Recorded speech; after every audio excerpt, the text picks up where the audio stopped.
En 1968, el profesor e investigador norteamericano Robert Stuller utilizó por primera vez el concepto de género en su libro Sexo y Género. Años más tarde, Ann Oakley, 1972, popularizó el término con su libro Sexo, Género y Sociedad, que tuvo una enorme divulgación.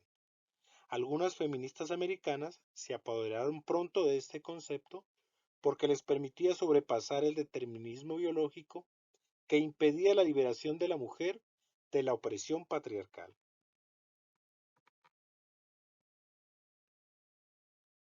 El concepto de género comienza a surgir a mediados de los años 70, según la OEA, como respuesta a los interrogantes teóricas metodológicas planteadas por la constatación de evidentes asimetrías y desigualdades existentes entre hombres y mujeres en función de su sexo. Este hecho visibilizó por primera vez en todas las esferas las condiciones de discriminación, opresión, subordinación, segregación y maltrato a que eran sometidas miles de mujeres en el planeta, además de poner en evidencia la necesidad y la exigencia moral y económica de sumar a las mujeres a los procesos de desarrollo y democráticos de los países.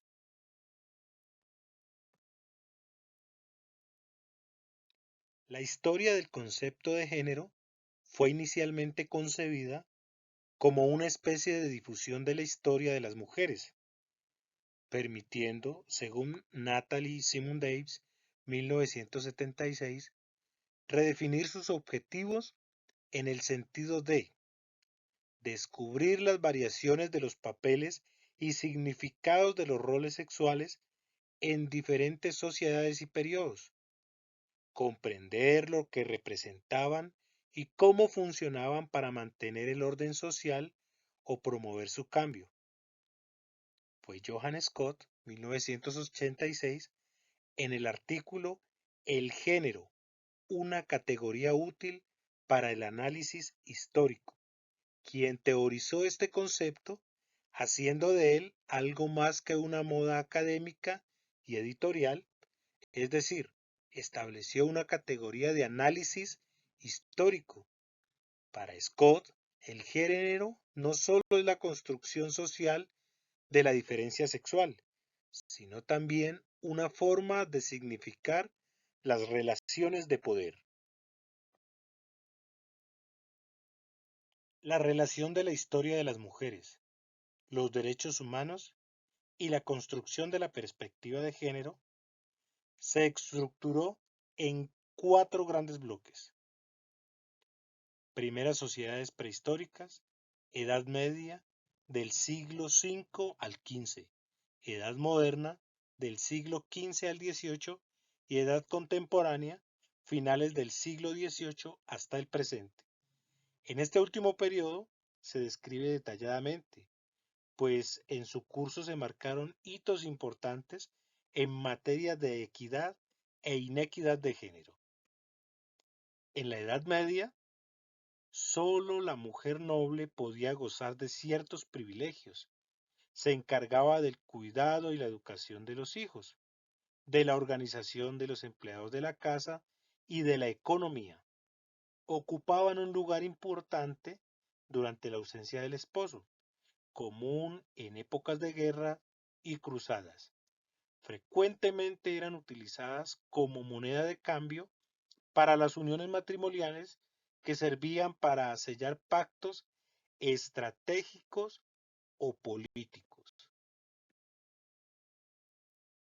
Dentro de este periodo, las mujeres campesinas se encontraban en las peores condiciones sociales, encargadas de todas las tareas domésticas y de la educación de los hijos, así como del ganado, el huerto y en ocasiones de la tierra de cultivo. Cuando era soltera o viuda, abandonaba a menudo el hogar para realizar trabajos de jornalera o doméstica. Edad contemporánea, desde finales del siglo XVIII hasta el presente. Después de la Revolución Francesa, la escritora Olympie de Gouges, 1745-1793, es considerada también una de las precursoras del feminismo.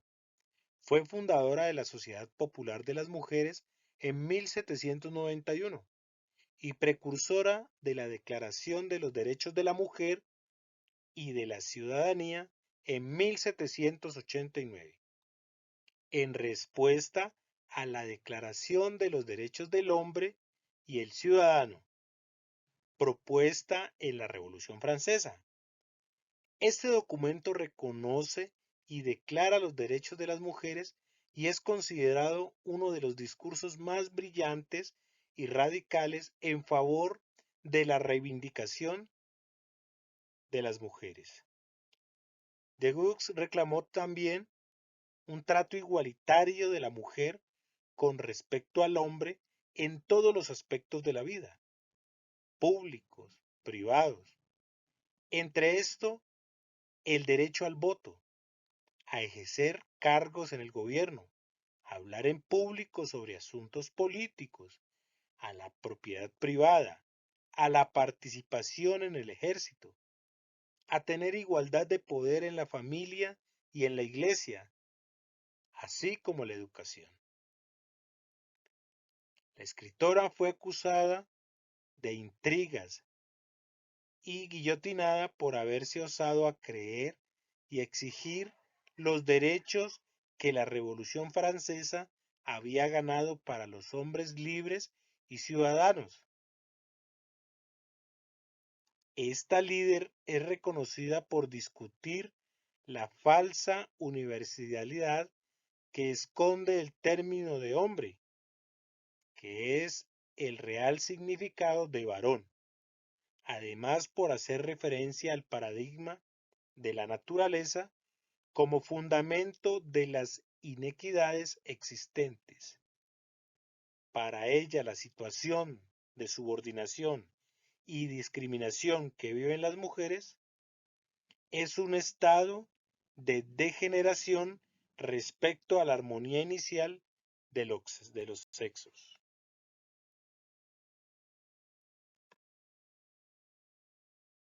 No solamente la escuela, también la familia y la sociedad reproducen y fortalecen conductas y estereotipos que producen una serie de condicionantes que incrementan las desigualdades entre hombres y mujeres.